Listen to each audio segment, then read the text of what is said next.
हाँ तो भाई लोग हमनी के फाइनली बोट पर आ गई बनी जा फेरी पर हमनी के सब आदमी के सीट मिल गई है। सब आदमी के सीट मिल गई बाटे, सब आदमी बैठल बाटे आराम से।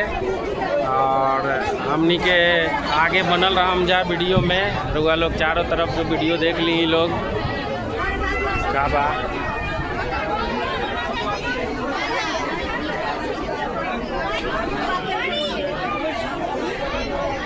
हेलो गाइस, तो हम और हमारे मेहरारू एके लगे बैठल बानी जा फेरी में। और काफ़ी खुलल नहीं के फेरी इंतजार अभी इंतजार में बानी जा।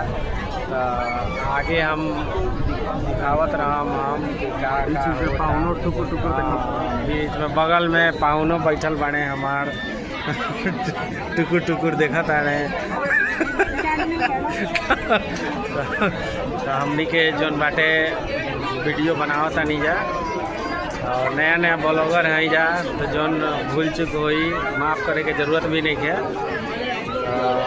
हम आगे जोन बाटे पानी उनी दिखावत हम तो पाहुना लगे हाथ पकड़ के बैठल बानी। तो आगे के वीडियो में बाकी आदमी जोन बाटे ये बैठल बा, और सब आदमी ये बैठल बा।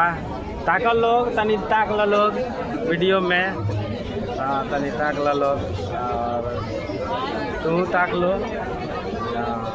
हाय बाय कर दो।